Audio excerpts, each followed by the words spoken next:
Hi. Did you know that you can watch Last Podcast on the Left and side stories on our Patreon right now? Yes, that's patreon.com/Last Podcast on the Left. But over on TikTok, you can see the hottest, tightest, funniest clips from the show right there. It's TikTok. TikTok, it's at LP on the Left. It's the same as our Instagram. You already follow the Instagram. Why don't you go follow TikTok? But it's on TikTok. Yeah, because seeing is believing. Yep. So just go check it out. Watch it. Go send our podcast to China. I love TikTok the crocodile. It's my favorite TikTok. That's the only one he knows. There's no place to escape to. This is the Last Podcast On the left. That's when the cannibalism started. What was that?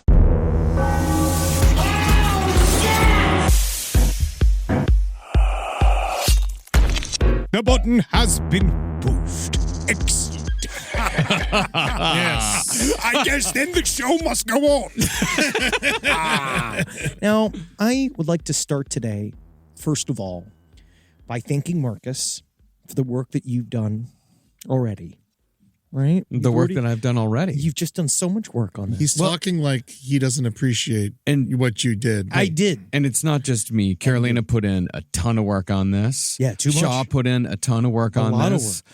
Joel put in a lot of work on this. This is a big team effort. But now I kind of feel like, because I'm starting to feel guilty. don't feel guilty. He does this to himself. But if you look at him right now, and Eddie said this to him, is that like, with all the work and with all the reading and the gravitas, the glasses. Yeah. Because he is dressed like a liberal Militant. college Yeah. teacher in the 1960s. No, you look like you're trying to talk me into like getting arrested. See, that's what I feel like. Because of the fascist insect. Because of this story. Yeah, you look like a guy I feel like a trembling 15-year-old heiress who's like, can you change me? Yeah. I am far more fashionable than the Symbionese Liberation Army. Welcome to the Last Podcast on the Left, ladies and gentlemen. My name's Marcus Parks. Hi, I'm Patty Hearst. Hi, it's me. Yeah, it's my funny name. It's my funny burlesque name, Patty Hearst. Henry Zabrowski, Fatty Hearst. Yeah, I'm Patty Burst, bigger than the last. Yeah, see? Not as big as the next. There's so many ways to make fun of the name, even though she's a victim. Patty Burst is Ed Larson. Ooh, so much sizzler. Hear that groan? That's the belt. And of course, our subject today is Patty Hearst, the kidnapping of Patty Hearst and the subsequent odyssey that she went through afterwards. This is a classic example of a name I've heard and a type of story I've heard and the various scant details that I have known over all the years. And you always kind of think like, oh, I know the Patty Hearst case. Stockholm Syndrome. She goes in, she robs bank. She's a rich lady, but she hangs out with these crazy revolutionaries. And, you never think about it. But the story itself is amazing. Yes. Yeah. And it's huge. Yeah, I never really knew much about this. This has been very exciting. And especially because I've always hated William Randolph Hearst, just naturally, just because I have to, and the Hearst family because of Deadwood. Yes, Because of Deadwood, And so when I knew about Patty Hearst, it's like before this, I'm like, she's just some criminal like the rest of them. And then you start learning about this shit, and all of a sudden, you were like, we've been fed bullshit for all these years. And that's the power of books, and that's why I read the Bible to the homeless people around my house every day to teach them about how Noah fucked his family. Buox. Now, out of all the true crime stories of the 20th century, it's generally accepted that the top three, or at least the top three by name recognition, are O.J. Simpson, the Lindbergh baby, and today's subject, the kidnapping of Patty Hearst. Man, that fucking baby was a criminal, dude. That baby fucking went. He brought out the automatic weapons. He started shooting up that ball. Man. Yeah. That freaked me out because the whole time I thought the baby was the victim, right? And I was going through all this shit. I was like, motherfucker, that baby's a serial killer? Fucking nuts, man. Fucking Bandolero. Fucking debunk festival going on here. Oh, bandoleros are going to play an important part in this story later on. Believe you me. Well, 50 years ago, on February 4th, 1974, the extraordinarily wealthy granddaughter of media mogul William Randolph Hearst was kidnapped from her Berkeley apartment by a far left-wing militant cult who called themselves the Symbionese Liberation Army, the SLA. Yeah, dude, the fucking 8-headed snake. Hell yeah, man. The Symbionese Army, man. They worked with Howard Stern. Right? Back in the day, man. Yeah, I believe, wasn't Jesse Jane in this? Or isn't Jenna Jameson a member of the Symbionese Liberation Army? Do your own research, I always say. That's how you know when the Symbionese Liberation Army is coming, though. You hear that. These horses don't move. What's most remembered about Patty Hearst, however, is that she helped her captors rob a bank less than 2 months after her capture, right after the SLA released a photograph of Patty dressed as a revolutionary holding an automatic weapon in front of the SLA flag, looking real fucking cool, real fucking scary to the squares at the time. And also kind of attractive. Yeah! Now, since the SLA's beliefs were strictly political, Patty Hearst was vilified on the right for her participation in some of the SLA's crimes, which included multiple cold-blooded murders. That being said, those on the left also have their opinions on Patty, mostly because she was born into an extremely privileged and sheltered life. Privileged and sheltered doesn't even really even come close to what she was. She's like the last unicorn.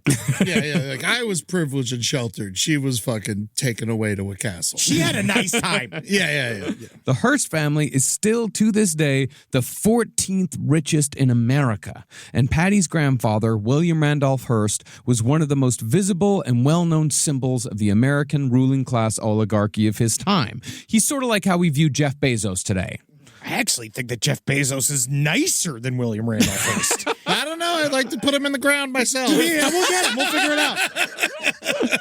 Now, taking those facts into account, it may be tempting to look at Patty Hearst in a less than sympathetic light. After all, when Patty Hearst was kidnapped, she was indeed slumming it in a bad neighborhood in Berkeley, California. She was the very definition of the girl Pulp sang about in the song Common People.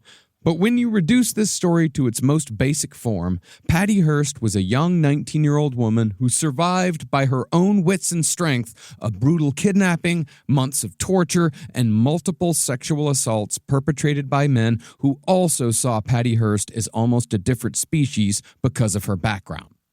Now, with the Patty Hearst story, it's important to know the historical context. We know. We gotta It know always the is. context. It always is. That's why I love these series. But this is historical context are my two favorite words in the English language. besides I'm coming. This story, it's interesting because it is important to set the context because it's nice for us because it's modern history. Yeah. And it's something I can try to understand, except it's another time and I'm coming. Listen, guys, communists, I hear you. All right. I'm trying to read it. I tried to read the theory. All right. I don't understand a word of it. And so this is as far as I went. I did as much as I could, though, this time. As far as communism goes, it looks good on paper, but it's obviously failed every single time. But that's a long story. But just 50,000 bearded men just said out loud, but true communism has never actually been tried. Yes, that is the idea. And that's why we'll get there. Next time I need a nap, one of them could talk. Well, this happened in the mid-1970s, which was a time of extreme inequality and social unrest when crime was at levels we can barely imagine today. And a fair amount of those crimes were politically motivated. There were bombings by leftist radicals. That's the crazy thing about the 70s, is that there was so much crime in that decade that there were bombings like throughout, and nobody talks about him anymore. Man, everyone always talks about how this is the craziest, worst time ever. It's like in the 60s, they used to like kill presidents. Yeah. You know, like Oh, you mean like today is the craziest, worst time ever? It's not. No. No, but the 70s were, and then the 70s made the 60s kind of look cute. Yeah. Because what happened after what was like, because at least the 60s had this sort of like ideology attached to it in a way, where it had this sort of like rising youth movement, where the 70s was all about the absolute abject failure of that movement and what kind of led to how that changed America into where we're at today. Yeah, the hippie peace and love turned into coming into beer cans. Hey, man, there ain't nothing wrong with coming into a beer can as long as that beer can is my wife. You had racially motivated murders, both white and black. You had the KKK, you had the zebra murders, and at the highest levels of power, you had the Watergate scandal. Everybody's a fucking criminal. In the middle of all this was Patty Hearst, who became a symbol of economic inequality while also further establishing the belief in the right that America was being murdered by its young people. Now, Patty was indeed brainwashed, but not with the SLA's political ideology like many people assume. Instead, Patty was brainwashed into believing that because it appeared as if she'd fully joined the SLA, she would be gunned down on sight by the FBI if she were to ever leave. If you're asking why she didn't escape on her own when she had hundreds of chances, it's really as simple as that. At some point during her saga with the SLA, she made several moves in order to ingratiate herself to her captors, in order to not, number one, be killed from the inside, but then in those moves, made herself optically a fucking villain. She made herself a criminal. And at that point, if if they're not negotiating and you got your family and you don't know that your family is constantly working in the background trying to find a way to find you, you believe in your mind you are fucked. You are on camera with an assault rifle during a bank robbery. You know you're fucked. And guess who's not too fucking good with trigger discipline either? The FBI. And they're like, and these people, like, they're gonna fucking kill you. Yeah, she's basically an undercover agent for her own survival. Yes. That's actually a really fucking good way of putting it. Yeah. And indeed, after almost 2 years on the run from the FBI, that's years, not months, Oof. Patty was arrested and tried for the crimes in which she participated. And to be fair, there was plenty of evidence to support the opinion that she'd fully bought into the SLA's political philosophy and their terroristic tactics. It goes real deep. She goes deep. Honestly, she Joaquin Phoenixed it. In it to win it. Yeah. She Joaquin Phoenixed it, and then unfortunately she, instead of making the master, she made Joker. But what nobody knew then, and what a lot of people still don't know now, is that from nearly the beginning of her ordeal, Patty Hearst never once bought into what the SLA was selling and had one goal during her entire ordeal. Patty Hearst was only concerned with survival, and the journey she took with the SLA as a result is one of the most bizarre, fascinating, and incredible stories I've ever heard. Besides Lord of the Rings. I still feel like Lord of the Rings is better. It is. No, Lord of the Rings is better. It is better. It is. As far as epic journeys go, yes, Lord of the Rings is better. And this is the Silmarillion for Patty Hearst. Yes. Now, in case you hadn't noticed, this is going to be a pro Patty podcast. Sure. Anybody who wants objectivity, good luck. Because it doesn't exist in the Patty Hearst story. It just doesn't. This is also one of these stories where there are so many perspectives coming in on this that we are going to try to balance it, but we're going to try to be as fair as we possibly can. But really. also, anybody who tells you that they're objective is lying to you. They're fucking lying to you. This is very subjective. If you watch the CNN quote unquote top documentary of all time, you want to talk about fucking subjective? We'll get to that here in a second. Yeah. I mean, our main source for this series is Patty Hearst's out-of-print autobiography, Every Secret Thing, in which every moment of her time with the SLA is documented in detail. It's extremely readable and it's very entertaining. Why is it out of print? It just, some books just go out of print. It's very long. Oh, okay. It's really long, and it is detailed. It's exhausting. Extremely detailed. Yeah, I mean, you're following her throughout this entire journey. It is an exhausting read. And obviously, we're covering this in this part in this episode from her point of view. So this is all from her head. She had a whole version of this story, which is technically she did the last podcast version of the story. Like in my mind, she's playing them how I would play the characters in my head throughout the novel, which is hilarious. It's not a novel. It is nonfiction. It's nonfiction, but they don't get scary until you look from the outside. Well, for a supplemental source used for historical context, events Patty wasn't privy to, and To get a different point of view, to be as fair as possible, we used the decidedly anti-Patty Hearst book, American Heiress, written by infamous public masturbator Jeffrey Toobin. If I ever see Jeffrey Toobin, I'll be able to thank him. Certainly not shake his hand. No, never. Oh, I'll be like, where's your fly? Let's see those hands.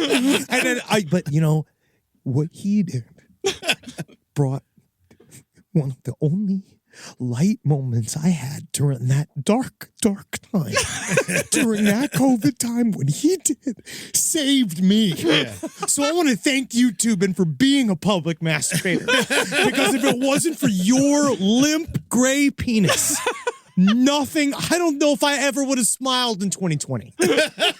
I just still thank you for that. I just love that his last name's Toobin. It is the act of pulling your dick out on a Zoom. Yeah. It's my tube. I'm doing it. I'm tubing. Yeah, it'll never get old. Yeah. And I'll never take a word seriously you have to say ever again, Jeffrey Toobin. You're fucking done, dude. And your documentary series is a piece of shit. Yes. For some reason, Toobin absolutely despises Patty Hearst. I think it's possible. I think it's because she declined to work with him on his book. Because she's tried to put it behind her. She wrote every secret thing and she's like, that's it. I'm done. Yeah. I'm moving on. I'm gonna go be in Serial Mom and get killed by Kathleen Turner. Hey, listen, Patty, I know I might be Jeffrey Toobin. And yeah, I might be cruising for a bruising, but I prefer to get a bit of the boobin. Yeah. His follow-up email to her was just send nudes. Send nudes, please. All right. Sorry. I actually totally get it. No worries. Send nudes, please. Toobin also executive produced and featured himself as a talking head in an absolutely awful CNN series on the Patty Hearst story, which gives an offensive amount of time to a former member of the SLA who straight up says that Patty Hearst was asking for one of her sexual assaults. And then he completely ignores the other assault that occurred soon after. This dude drives the fucking narrative. This is Bill Harris. This guy, it's fucking... Tico. It's despicable. Yeah. Fucking... This CNN series is despicable. I do want to finish it just to see maybe if he ends it with something, but it just, the first three episodes are miserable. It doesn't matter. Toobin finishes it himself.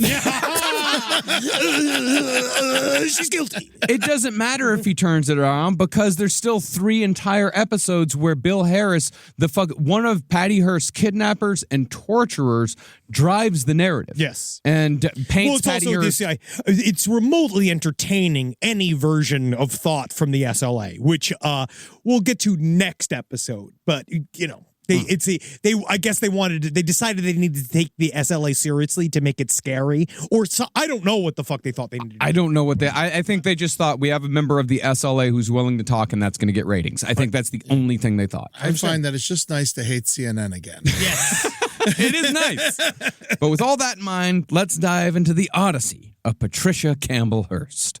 Now, to really understand what the kidnapping of Patty Hearst meant, we've got to understand the place that the Hearst family occupied in the American consciousness in the 20th century.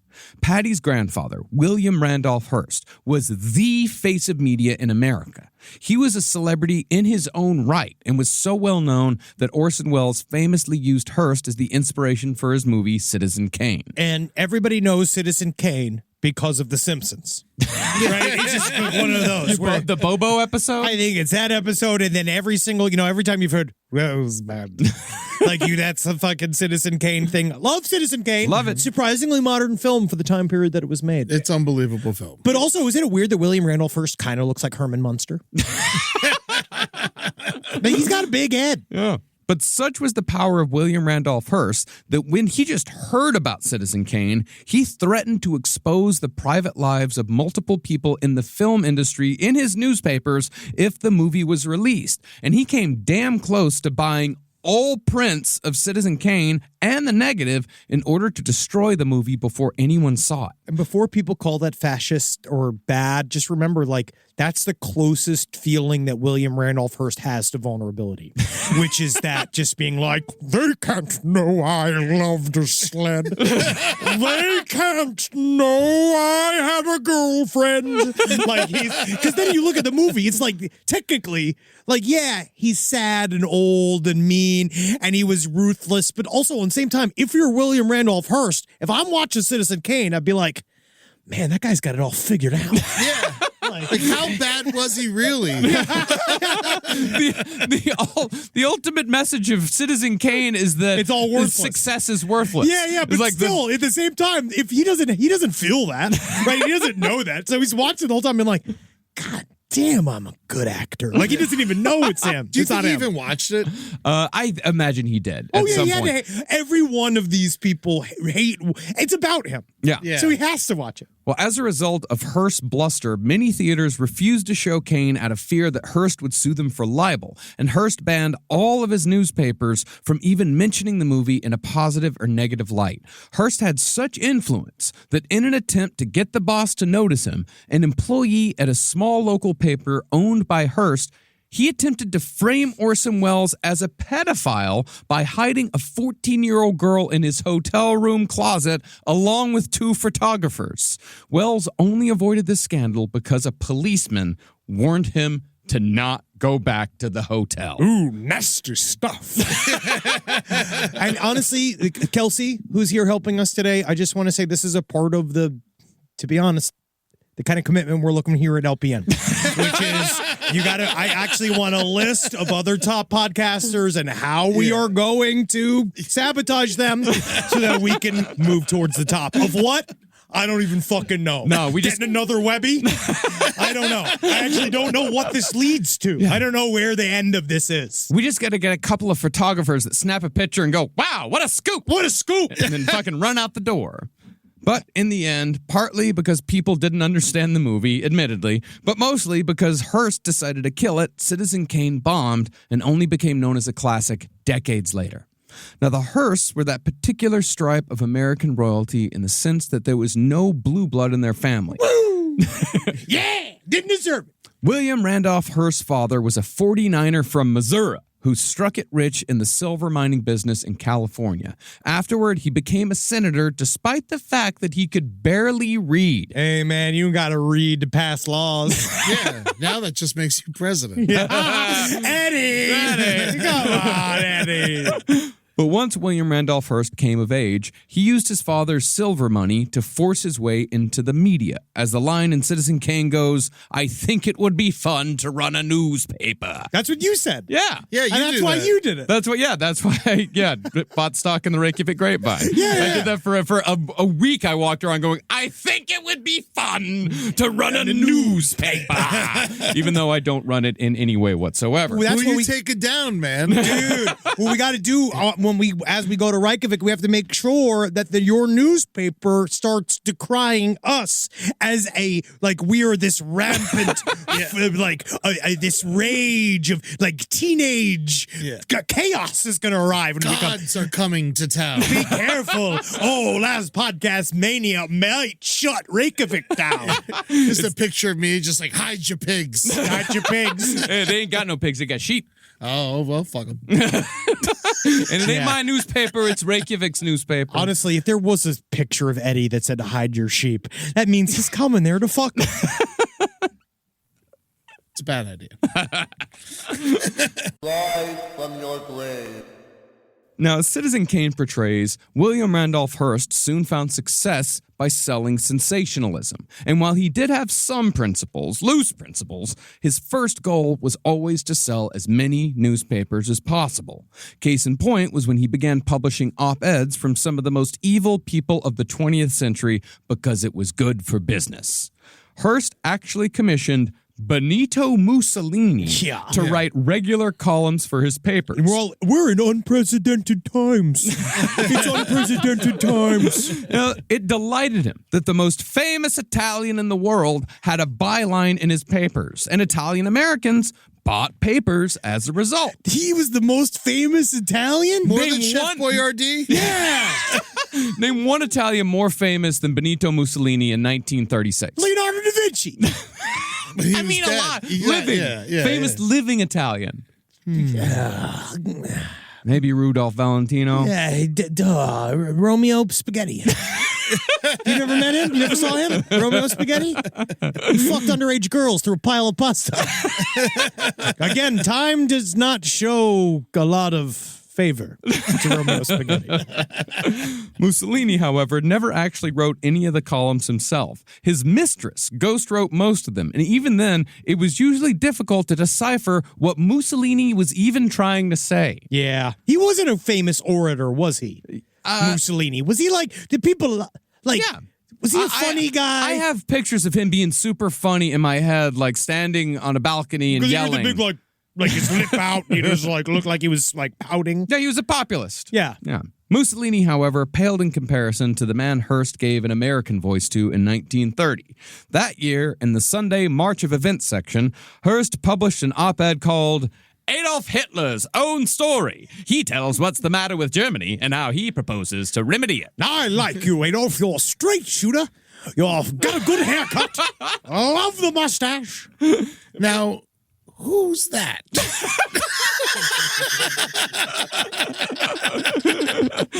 For a time, Hitler was Hearst's favorite commentator because Hitler could produce big headlines and his copy was sharp and decisive. I love the use of exclamation points. And it also sold papers to a lot of German immigrants. The only problem was that Hitler was shit for making deadlines. But still willing to give the Nazis a shot, Hearst replaced Hitler with Hermann Goring, the second highest ranking Nazi. That's the guy. That's the guy that you would bring in, right? Because he's the guy that wrote for the Nazis. Yeah.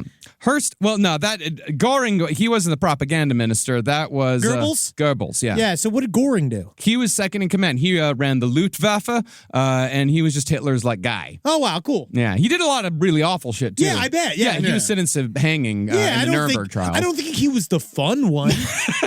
But I'm just saying, they had writers. You should have a bull kill him because of his last name. Goring. Goring, that's But it's not spelled the same way. Yeah. There we go. Yeah, killed himself with a cyanide capsule the day he was supposed to be hanged. It's kind of fun, though. Pussy. Yep. Hearst even went to Germany to meet with Hitler after some of Hearst's Jewish friends, particularly film executive Louis B. Mayer, they expressed some concerns. Yeah, we feel like there might be. We just gotta feel. We feel like your buddy's out of pocket. Yeah. But all Hitler said about his treatment of the Jews, all he said to Hearst, it was basically, "Don't worry, it'll all be over soon enough." Okay, good. Yeah, so you got it covered. And it's this look, because you know Hitler loved that look, that sheepish, like. I don't see the look over Telegram. No, Hearst chose to take this statement in a manner that I'd call willfully positive. Ah, well, good. Yeah, he's like, excellent. Exactly as I imagined. And he continued tacitly supporting the Nazi regime because Hitler's columns sold papers. Hearst would finally be forced to speak out against Hitler after the events of Kristallnacht in 1938, but even then his criticism was lukewarm at best. Mostly about how it was a waste of glass and windows. And how sad it would be for the coming winter months. Yeah. That's all to say, of course, that William Randolph Hearst was not necessarily a beloved figure in the minds of the American people. No. And the Hearst name became associated with both ruling class arrogance and over-the-top opulence, as was portrayed in Citizen Kane. Well, his fucking house was a famous... San Simeon would become this, like, it's this otherworldly castle. Yeah. In the middle of the California countryside. It is gorgeous, but you also wonder why they thought you were some kind of alien, right, from the outside, because you're literally living like an old school European, like, royal family inside of the United States of America. That's interesting, because weren't they building Hitler a castle in California? That's another crew. That was Lindbergh's baby. Oh, okay. He was running that whole thing. Okay. That's what I didn't find out, actually, also, until I started reading into the Lindbergh baby thing. The baby was the Nazi. Oh, so the baby was the one who convinced the father to be the Nazi? I'm pretty certain that Lindbergh's baby did I believe, the contract negotiation between Hitler and William Randolph Hearst for the amount of words deliverable. Yeah. And set the deadlines and did a lot of the templating, which I saw was very strange. Getting his hands dirty. Oh, yeah. And his little gonna goo goo gaga, and then he would do something about how, like, and then he said, juju no no. Yeah. Yeah, it was like weird. Juju no no. They loved working with the baby because he looked like a talking bratwurst. They give him little licks. I was just making sure your person Johnson. Now, when William Randolph Hearst reached the end of his life in 1951, he found that he had not raised worthy heirs. Many of his sons were alcoholics, none did well in school, and most were living lives of leisure as playboys and layabouts. Awesome. This, of course, included Patty Hearst's father, Randy. Now, Randy had also taken up the newspaper business as a career, but he was boss more in name than in practice because he'd just pop into the paper every once in a while to see how everything was going, then say bye-bye. Has there ever been a responsible Randy? No, no, I don't think What's so. the name? The dude, the pitcher, the big tall pitcher. Randy Johnson. Randy Johnson. Yeah, responsible. the He bird showed up. killer. Yeah. He showed up at every game he was supposed to. He showed up in practice. He killed those birds just like he promised his father he would. And were you ever disappointed by a Randy Newman song? No, I love Randy Yes. Newman. And Randy Bachman, okay, we're okay. Oh, yeah, okay. That's it. Randy Bachman saves me. I don't like Randy Newman. You don't like Randy Newman? Nah, we can he's fight smug. about this later. I think he's smug. He's got every right to be smug. But Randy Hearst was a family man. He married his wife, Catherine, at the age of 19. He had 5 kids, and he actually raised them himself. His favorite was the middle child, Patty. Oh, yeah. Patty was a lot of fun. Yeah, everyone loved Patty.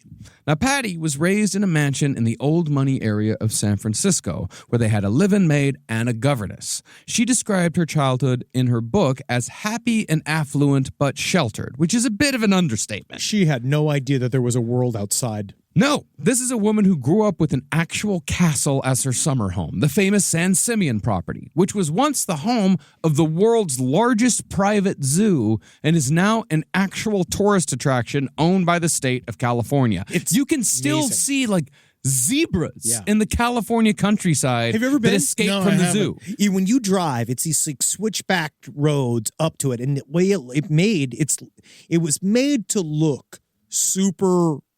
Honestly, like it's far off. It looks farther in the distance than it is because you're driving these kind of like switchback things up, and it's like a fairy tale. You slowly watch this castle like crest over as wild zebras feed on the grass all around it. And apparently, the goal for a long time was that no one know exactly where the castle itself was. So he would have people like when you went to go visit the Hearst mansion, Hearst Castle. What he would do is you'd get a letter that's saying you wouldn't know, but you'd get a letter that says from William Randolph Hearst and be like, you're coming over to the house. And so you'd be like, all right. And so a guy would show up and pick you up at the house, or you'd meet at somewhere down below in the bottom of the property, and he'd have somebody else come and take you so that no one would actually know how to properly get up to the castle itself. Yeah.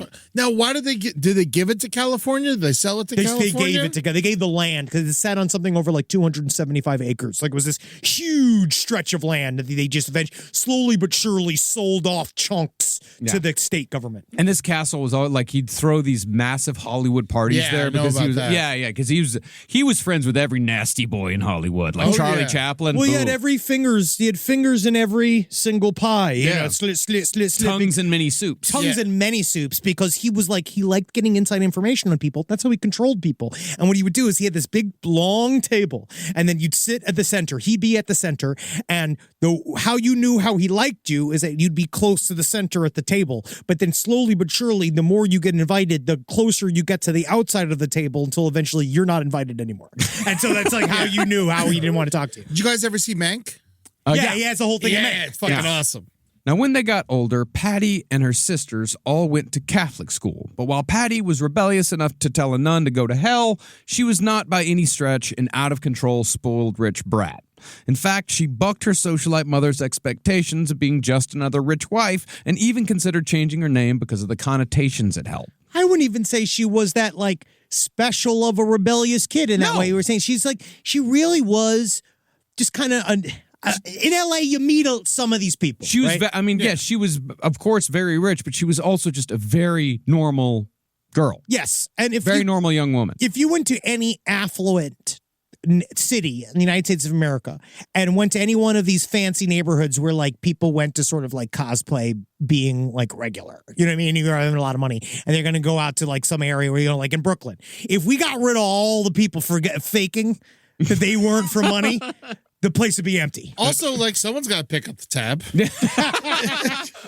With that being said, Patty Hearst had grown up so incredibly wealthy that she didn't have a great idea of what it was like outside of her bubble, nor did she really know how to just be a regular person out in the world. Like, she didn't know how to set up she didn't know how to, call up the electric company, set up bills. Patty needed a bridge, and that came in the form of a teacher named Stephen Weed, whom Patty started dating when she was 17 and he was 23. Oh, but he was cool. His last name's Weed. Yeah. Unfortunately. Look how young my girlfriend is, man. Dude. Fucking, you know what's crazy, man? It's fucking sometimes when I'm kissing her, I imagine if she was a little egg. I mean, how small can you fucking be, dude? But Stephen Anyway, Weed, back to class. Yeah, right, back to me being a full weed. It's about me being a full adult. Stephen Weed, he's a creep. Yeah. Stephen Weed was a math professor who ran a music workshop at Crystal Springs School, which was basically a finishing school to prepare young girls for a life of opulence. Yeah, I go there a lot of times, and they'd call me all right, welcome to Alabaster Skin Class 101. First of all, here's a bucket of mayonnaise. Rub it on yourself, you worthless pigs. None of you are soft enough. That's what you got to do, man. You got to get these debutantes into shape. Let's see them nipples. Let's go. We learned how to make spring rolls. All right, now we're doing my taxes. Steve met Patty as a guitar tutor, and even though the age difference is fucking very creepy and definitely inappropriate, they started dating and got more serious after Patty's first year in college. As could be expected from a guy in his 20s who dates girls still in high school, Steve soon became difficult, arrogant, and condescending. They're always like that. Yep. It's always man, he's so cool. And then all of a sudden he's you start doing stuff where you think it's cool to act like a wife at home. She's starting to do that, sort of mothering him. And he's really excited about that. And then he really reverts to a childlike state, even though he's much older than her. Yep. But even so, even though they were having problems, they still decided to get a place together in Berkeley, California after Steve won a fellowship at UC. At the Bong Sciences Department. Now, Berkeley at the time was a place that was dealing with the aftermath of the 60s, not unlike how nearby Haight-Ashbury had, in just a few short years, devolved from a hippie paradise into a place where heroin addiction, pimps, and conmen like Charles Manson thrived. Patty, however, was thrilled to be living somewhat independently, and even though she had her doubts about Steve, she liked the idea of being married. Playing adult. She wanted to, she saw it. We hear people talk about it all the time. Natalie talks about how when she dated a man that was 20 years older than her, and she felt super mature because he fed the line of how mature and ready you are and how amazing and special you are. So, when Stephen asked for her hand in marriage, she said yes at the age of 19, which was the same age her father was when he got married. The engagement was announced in a Hearst newspaper on December 19th, 1973, but unbeknownst to anyone, that announcement would change the course of history, for it was quickly noticed by the Symbionese Liberation Army. Oh, man, we need a Jimi Hendrix guitar stand. These fucking assholes and idiots don't deserve Hendrix. Well, because right now we're from the outside. The way I'm viewing the series is we're on the outside now. So to this point, the SLA, they're going to look pretty scary. Yeah. Pretty intense. Now, we're going to get into the full story of the SLA in episode 2, but the broad strokes are that the SLA was a small militant black revolutionary group that basically operated as a cult. As Henry told me earlier, think Charles Manson, but with left-wing politics instead of pure nonsense. Yes, and it comes from the same spot. It comes from someone that was also institutionalized by the United States government. The only hitch about the SLA being a black revolutionary group, however... This is a big hitch, though. Yeah, I would say, honestly. Yeah, was that out of the 10 members, only one of them, the leader, was actually black. Yeah. The other 9, lily white. And they just became more white. You know what I mean? As the time went. It kind of reminds me about how when we did West Side Stories in my high school, and they decided that everybody with because we had no Hispanic students, that anybody with dark hair in Queens? No, this was in Florida. By the time I was in Florida, I was in West Side Story. You didn't have any Hispanics? Not in the theater department. And so I obviously was on the white team because I'm translucent. Yeah. But then everybody else, it was all the You were a jet, but you were a jumbo jet. No, was Snowboy. Oh, yeah. That's great. Good for you. Well, the white people in the SLA wanted to be black so badly that one guy, Bill Harris, a.k.a. Teco, this is the guy that was in the fucking CNN series, he was known to sometimes pound the floor with his fists, yelling, quote, Oh God, how I wish I were black. Oh God, how I wish I were black. I wish it were me. Can I be black? Can I close my eyes and open up these white lids and see a black skin underneath, please? I get it. I do this sometimes in casting offices. I mean, basically, it's a cult full of Rachel Dolezals with guns. Oh, yeah.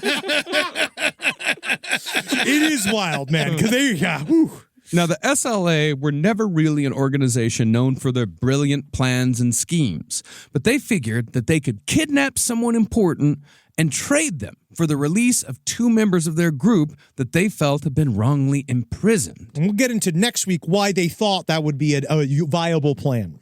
Now, they had a long list of names, but they eventually settled on Patty Hearst after seeing the engagement announcement. This was not just because of what the Hearst family name meant in American society. That was important, but it was also because Patty's living situation in a bad neighborhood in Berkeley made the kidnapping extraordinarily easy. And so, on the night of February 4th, 1974, Patty Hearst and Stephen Weed settled in for the evening. Yeah, let's fucking count our nugs before we go to sleep, Patty.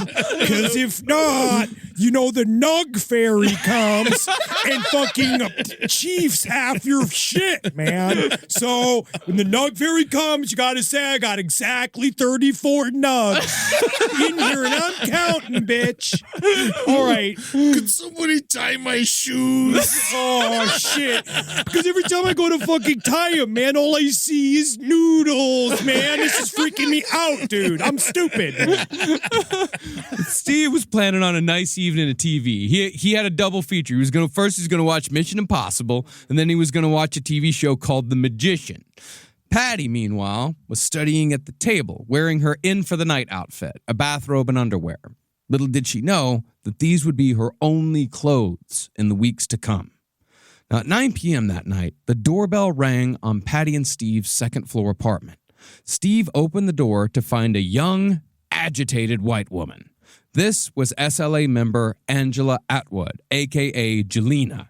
She told Steve that she'd backed into a car downstairs and she needed to use Steve's phone. Hi, is this Mr. Weed? I saw it here on your doorbell here. I've had the most horrible set of circumstances. I'm going to stop you right there. It's Professor Weed. Oh, I didn't know I was talking to a professor. I should have seen and noticed by your weed-like smell in your small glasses. Immediately forgiven. Yes. Well, you have to know, I'm a bit of an emergency situation. Jelena was a former actor. They're all... Guess what I've learned about all of them? All theater majors. Really? Did you know this? Oh, we're waiting to next week. The entire crew, the whole three of them that joined up with the first three, they're all theater. Mm-hmm. Before Steve even had a chance to answer Jelena, the door flung open and he was soon faced with two armed men, one black and one white. After them came Jelena, who backed Patty into the kitchen stove and pointed an automatic pistol in her face. You better watch yourself, little girlie, before I turn you into human glue. Is an automatic pistol a thing? Yeah. Yeah. I never. Oh, you did like RoboCop. Yeah. Like RoboCop. I don't know. I'm probably going to get some... Maybe it's a semi-automatic pistol. It's a gun. Yeah. It's a gun. It's a gun. It's a really dangerous fucking gun. It's a gun that Jelena shouldn't have had. No, for sure. I'm sorry. I got caught up on the wrong detail. No, it's fine. Yeah. You probably saved just like 20 emails from a bunch of fucking gun nerds. Well, Jelena then clamped her hand over Patty's mouth and told her to be quiet and nobody will get hurt. I'm in the movies. It's like I'm a little revolutionary. Meanwhile, Stephen Weed had been pushed to the floor and was being kicked repeatedly by the white guy. Nah, man, my fucking show just started. Oh, man. And this would be the last good thing they would ever do. Man, listen, dude, the fucking magician was about to pull all the rags out of his sleeve. The guy kicking him was the aforementioned Teco. Steve actually thought at first that Teco was black because Teco talked in an affected black voice, as did many members of the SLA. Henry, what did it sound like? I actually was going to wait for next episode because there's a couple. It is really funny because they talk about it with each one. It's like, that's what's fucking hard. Is that like, well, I don't even want to get, I have a breakdown for this. But once both Steve and Patty were down on the ground, the actual black guy started asking him, where's the safe, over and over again, because he was under the impression that every rich person in the world had a safe in their home. There's a safe in every single fucking hotel room. There's a safe lots of places. The man yelling about the safe was career criminal Donald DeFries, a.k.a. Sin-Q Mtube, a.k.a. Sin. Sin was the leader of the SLA and the only black guy in this black revolutionary militant group. You listen to me, you ever-loving fellas. All right? There doesn't need to be one more black fella in this group, right? Because you got the number one guy, me, Sin-Q. And don't you worry about it. All right? I'm the blackest man you've ever met. That's how you stay in charge. It's job security. We're going to get into that in the next episode. You're exactly right. Yep. It's so fucking stupid. This is the problem, man, is I don't want to even get into it. Right now, we have to remember, Marcus, the SLA is scary right now. It's scary right now. They can never at any point be scary to me. I know, but we have to pretend like they're scary right now because we're going to find out that they're stupid soon. Well, the thing is that they are scary. They are very, very scary to Patty Hearst. Of course. And will remain terrifying to Patty Hearst throughout. Till the end, yes. Now, Patty and Steve didn't have a safe, but Sin's insistence that there was a safe made it seem like this was probably a robbery and would be over soon enough. But then Patty's hands were tied behind her back, a knotted rag was stuffed in her mouth, and a blindfold was wrapped around her eyes and tied behind her head. But Steve, even after being hit over the head with a bottle of wine and kicked and hit in the face repeatedly... We're supposed to drink that. Is that my palm? Fucking don't hurt my palm. He managed to get his hands free before rushing out to the patio to get help. Help. That's when he noticed no one was running after him. That's because the SLA were too busy dragging Patty the other way, out the front door. She'd spit out the gag and was screaming for help because she was now fully aware what was actually going down. Her neighbors came outside to see what was going on, so one of the kidnappers let out a burst of gunfire from their automatic weapon in response. Not subtle. No.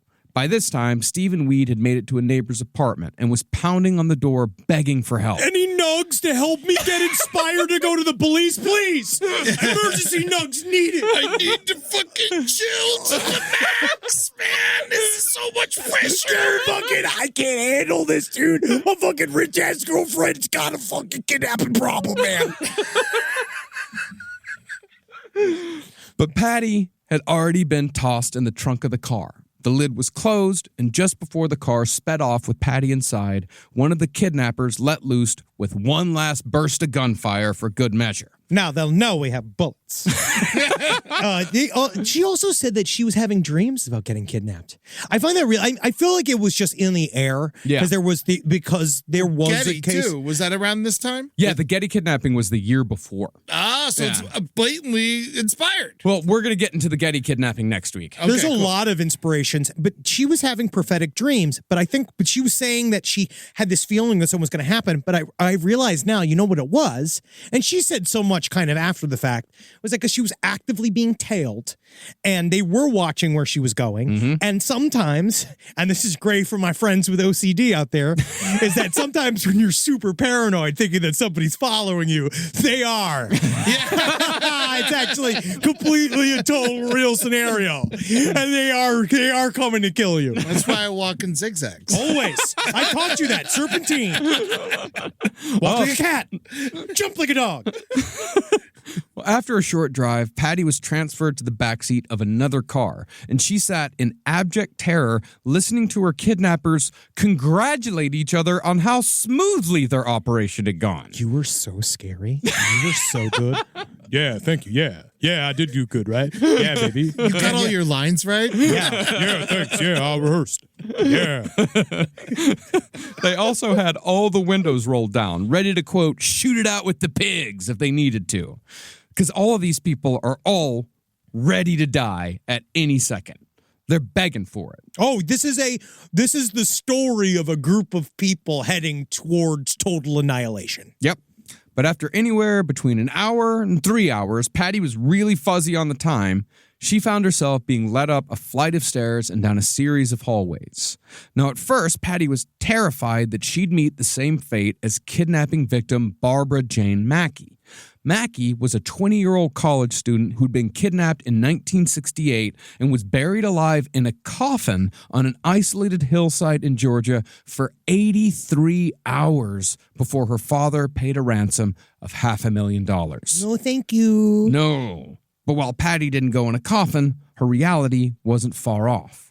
She was soon thrown into a walk-in closet, 6 feet long and 2 feet wide, modified so it could only be opened from the outside. It was filthy and stank from the old carpet and padding that had been used to soundproof the space, giving it the feel of a cell at an insane asylum.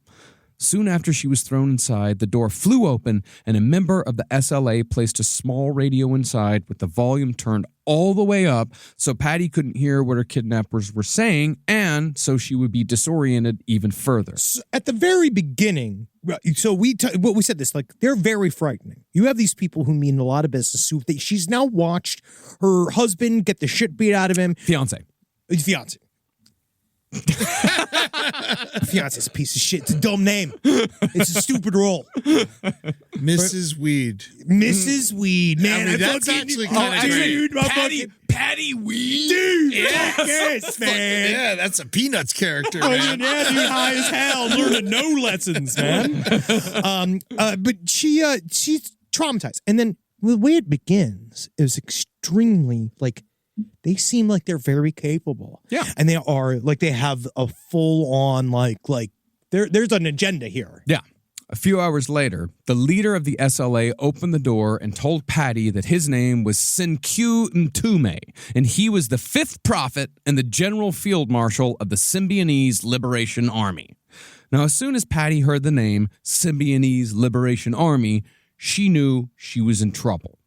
While she did admit to being blind to most inequalities in American society at this time, she still read the news and she remembered the headlines the SLA had already made.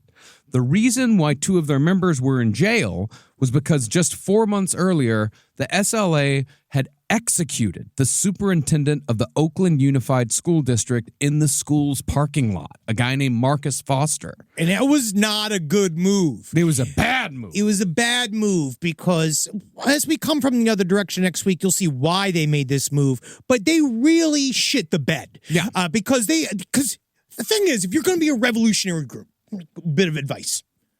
Those first couple, like, roundabouts, those first couple engagements. Like your first headline? Yeah, dude. Super crucial. Yeah. To how everybody's going to view you for the rest of the time. And you really got to start off on the right foot. Yeah. Well, the murder had received widespread condemnation and bafflement from other black revolutionary groups because Marcus Foster was not only black, but a symbol of success in the community because he was the first black superintendent of a large American city school district. The SLA had murdered him because they didn't agree with some policies he was merely entertaining, not even implementing. And a lot of it was conspiracy theory. Yes. Like what he was And reading. paranoia. And paranoia. Like he was basically was about creating an ID system for children in the elementary school system. And then he extrapolated it, Syncuse extrapolated to this concept that they were going to be bringing police officers in to monitor the everyday activity of children. Because he kind of he thought it was this slippery slope of, they're going to start tracking the kids, kind of like in a Mark of the Beast style / police state. The kids are going to come and the cops are going to be teaching the kids classes and stuff. And he doesn't know the cops are lazy. They're not going to do that. They're not going to teach classes. If I was a cop and then I was forced to watch and like be in charge of an elementary school, like it's like class, we're going to watch Dumb and Dumber. You know what I mean? We're like, all right, looks like old Officer Zabrowski's going to put on one of his favorite documentaries. Yeah, watch the Charles Larry Christmas and his buddy. You know how mad they must have been when he wasn't killed by the KKK? And Yeah, you're like, what the fuck? Yeah. Soon after, 2 members of the SLA were arrested for the crime. Russell Little, a.k.a. Osi, and Joseph Ramiro, a.k.a. Bo. But even though Patty knew exactly who she was dealing with, she thought it would be best if she feigned ignorance. Perfect. Yes. This, of course, bruised Sin's ego, and he proudly and angrily gave Patty the SLA's entire resume, including the murder of Marcus Foster. They're still very proud of this. He still thinks that he's done a wonderful thing for killing this superintendent. Because where we're at right now in the SLA's life, we're into the Charles Manson section of we are going to have to ramp up the rhetoric in order for me to keep the cult. Sin then told Patty that she was a prisoner of war because she was the daughter of Randolph A. Hearst, a corporate enemy of the people. But since she was a prisoner of war, she was going to be treated according to Geneva Convention guidelines. And she wasn't. Sin asked her if she had any religious medals on her person, explaining that under the Geneva Convention, she could hold on to any religious medals but had to forego every other item to the SLA. Yes, I worship this gun. Yeah. Thank you, St. Barnabas's gun, for the protection that you give me each night. And thank you, the bullets of the Virgin Mary. Oh, holy knife. But since Patty was wearing only her bathrobe and underwear, she thought for the first of many times that the person talking to her might be insane. Now, this was about half true, because it's hard to tell how much Sin actually believed in what he was about to tell Patty, although it's most likely he was just trying to make himself sound more impressive than he actually was. See, during the kidnapping, Patty had been hit in the face with the butt of a rifle and had been cut, scraped, and bruised by the rough treatment she'd received between her apartment and the SLA's closet. For those wounds, Sin promised that an SLA doctor would soon arrive, but their medical team was, at that moment, very busy. We got a lot going on, a lot of different stuff there, madam. All right, so you got to know, it's like we got armed fronts. We're fighting in Alaska right now. Did you know that the snowmen were conservative? And then we got a lot of stuff going on, a lot of places. Toledo, Milwaukee, a lot of places. We got Seattle. Some people needed Band-Aids in Seattle, so we had to send them out super last minute for some crucial Band-Aids. Well, I gotta go. Well, Sin claimed that other SLA combat teams had captured 5 other prisoners that night across the state of California. The SLA, he said, was a huge army that had intelligence and medical units in addition to their ground troops, and that it was all financially backed by supporters of the revolution. And you can bet your buttons on that, little miss. All right? Because no hardcore fella such as myself who just got out of the pen aren't going to mess around with no half measures, you little woman. All right? So you better cross your T's and dot them I's when it comes down to it, because if not, Miss Buster Brown, I'm going to come over there and I'm going to, oh, you better watch it. Oh, I got to go make sure I'm sending the SLA doctors to Baton Rouge. Yeah, Jazz Fest, get out of control. Yeah, I got to get out of here. He then added that the SLA was linked internationally to the countries of Ireland, the Philippines, and Puerto Rico. The whole country. Yeah. Which are all known for how many black people they have. Yeah. The blacks of Ireland, you wouldn't even believe the type of crazy loco fellas we got in Ireland. What these guys are doing, they are keeping it real, my friend. And even though Puerto Rico is not, as we all know, a country. No. Finally, Sin It's a vibe. Not since 1897. Finally, Sin told her that if she behaved herself, she wouldn't be mistreated, but if she dared make a sound or even touch the closet door, she'd be strung up from the ceiling like a dead pig. She was then left there in the dark, blindfolded with her hands tied. And don't you mess with me, all right? Because I'm a cranky MFer, all right? Have a good night. Love you. Now, the next day, Sin was furious that the papers hadn't printed anything about the kidnapping of Patty Hearst. In his view, this was not a kidnapping at all, but an arrest. So he decided to send a so-called arrest warrant to the media.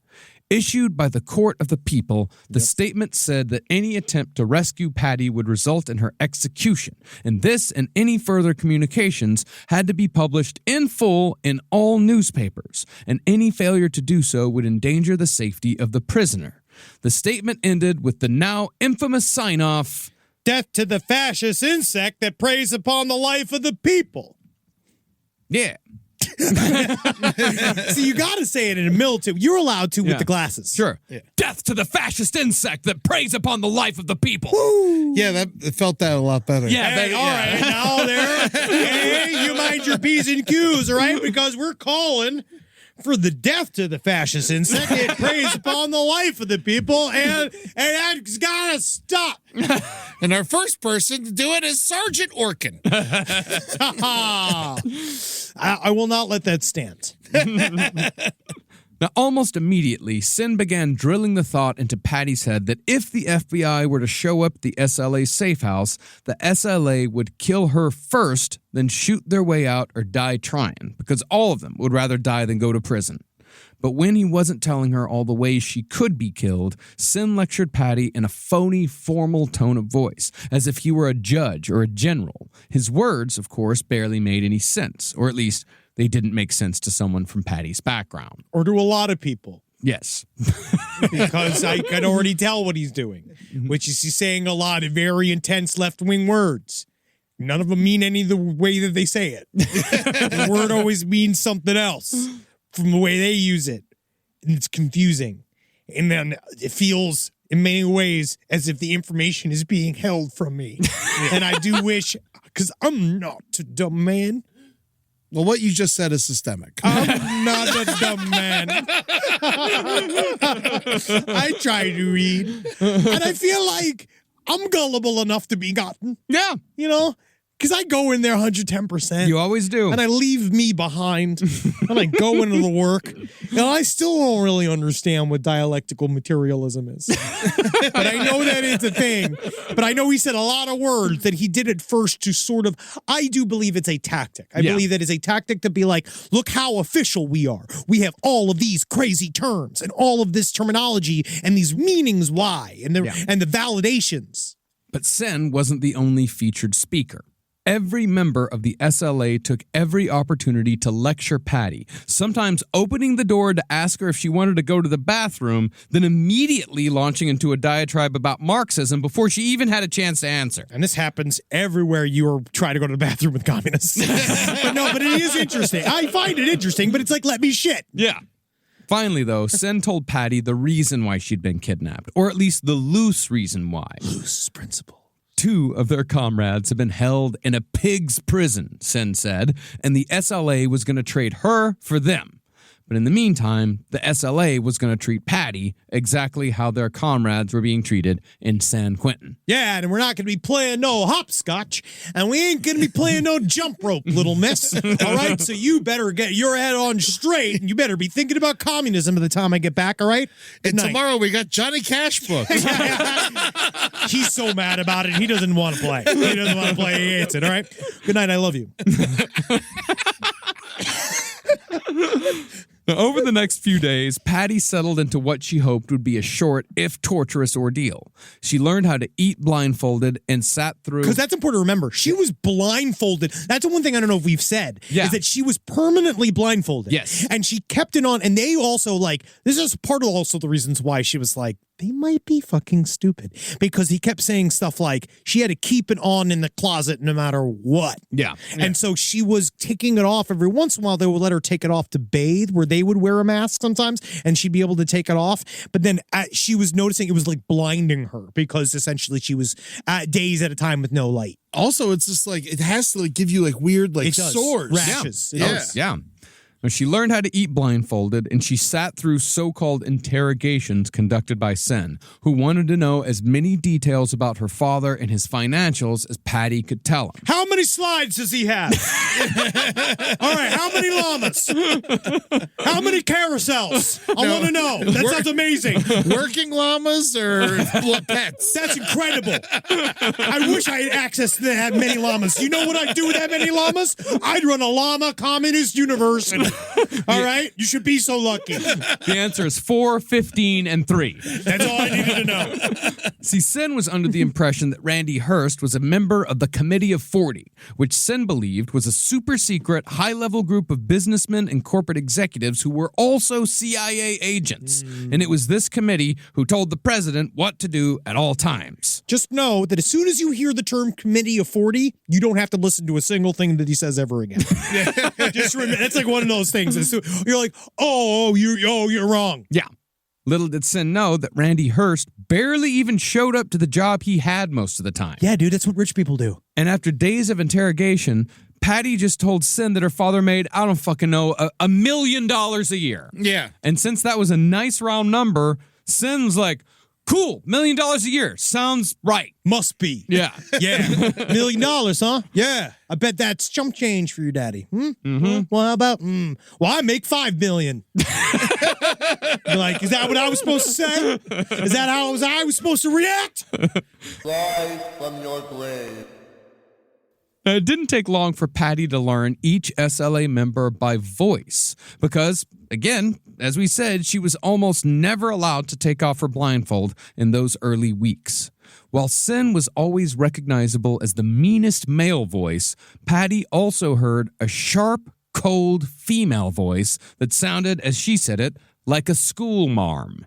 And they all had fake voices. I'm not doing the real Sin voice. Yeah. The real Sin voice is that he was an African American, but he also pretended to have sort of like an Indian island accent as well. He faked that. Yep. Because he was from Cleveland. Yep. What does an Indian island sound like?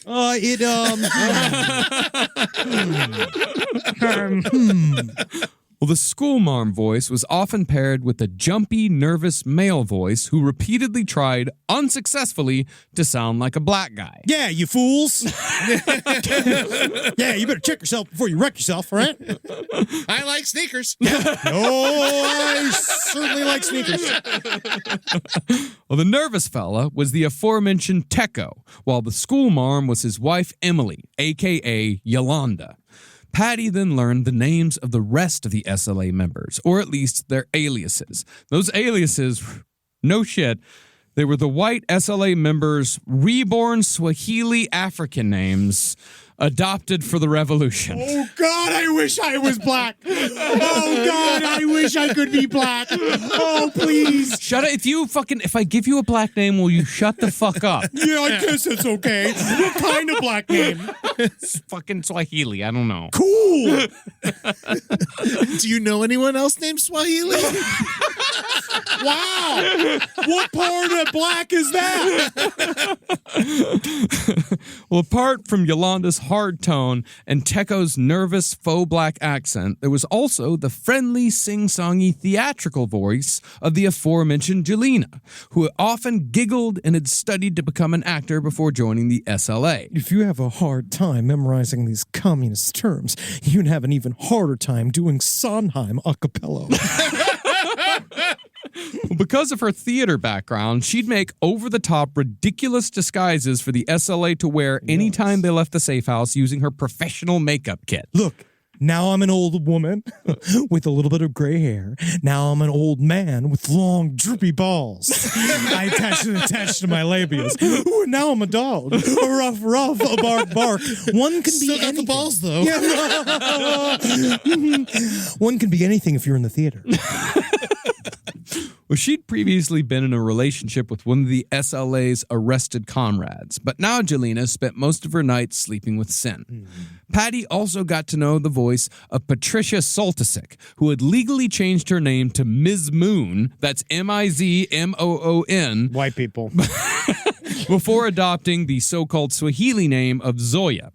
Zoya was an ardent bisexual second-wave feminist who preached that women could be just as strong, macho, and violent as men were. She was the real frightening one. Yeah. As the lectures continued day and night, Patty also met Fahiza, the SLA's second-in-command, the one who worshipped sin like a god.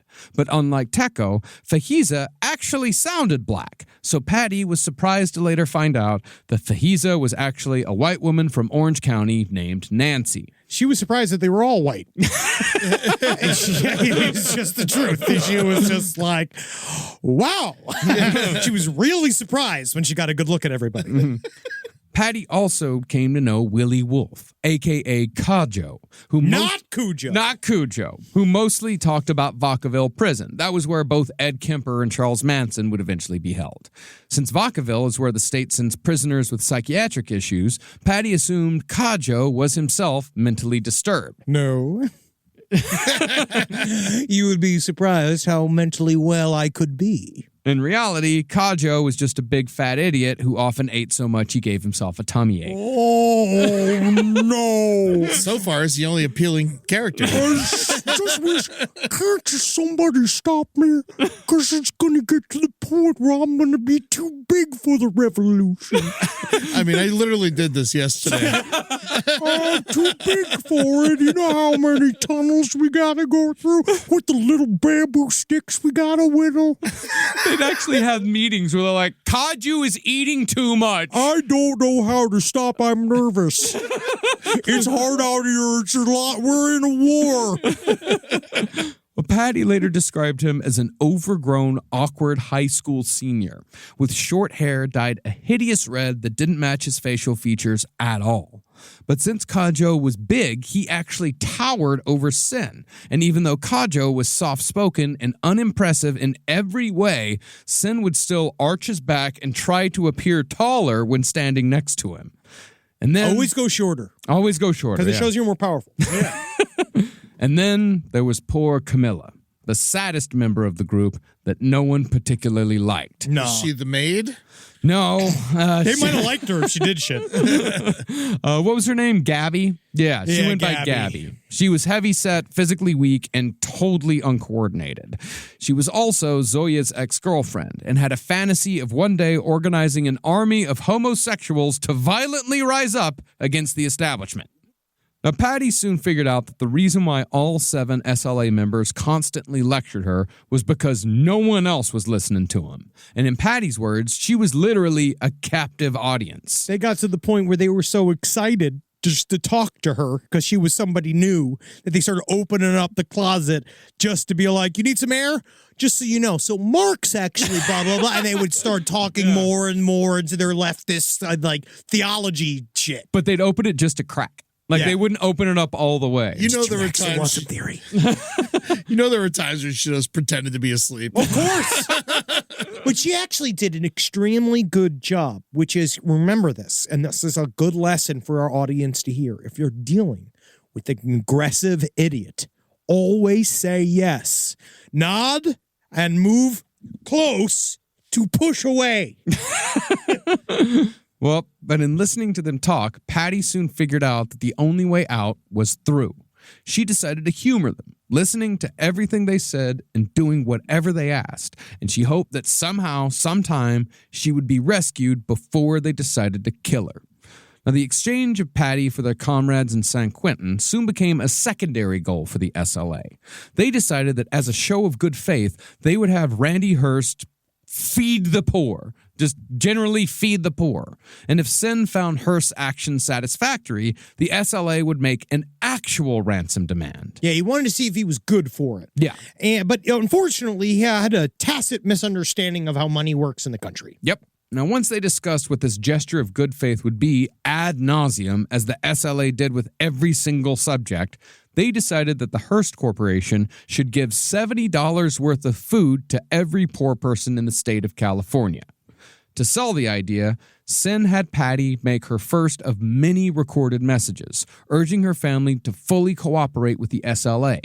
Joining Patty in the closet with a tape recorder, extensive notes, and a flashlight was Sin, who untied Patty's hands and handed her the microphone. Sin then told Patty what to say, then had her repeat it back to him in her own words while he recorded her voice.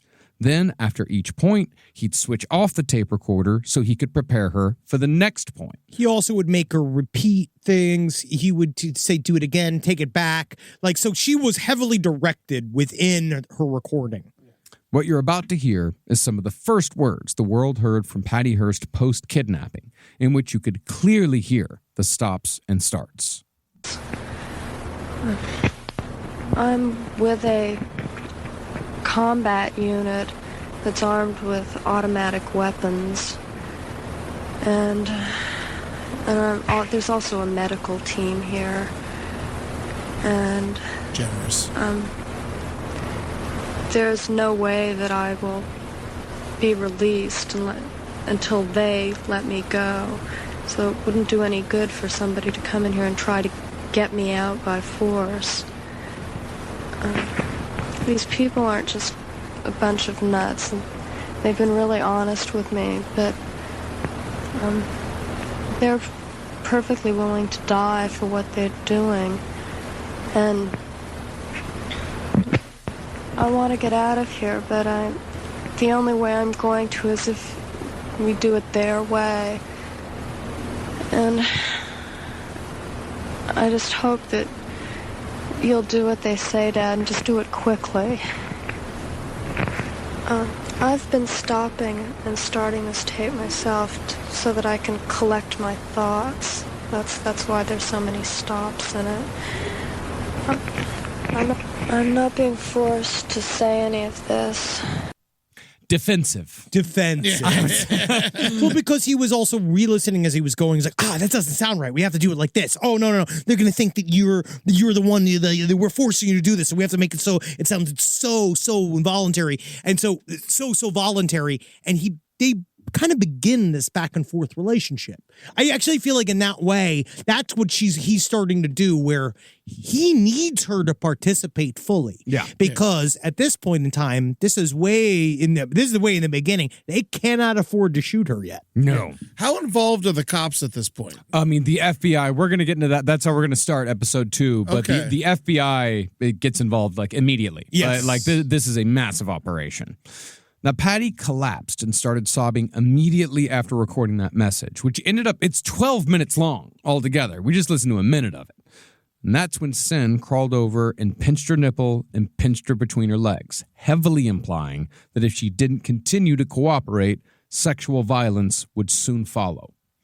Now, the tape was sent out along with a demand to feed the poor of California, but the authorities soon deduced that the SLA's ultimate goal was the exchange of their 2 comrades in San Quentin. Yeah, they came out and just said it in the newspaper. They're obviously going to use Patty Hearst as a way to negotiate for the release of these 2 other people. Yeah. And Sin is immediately like, what the fuck?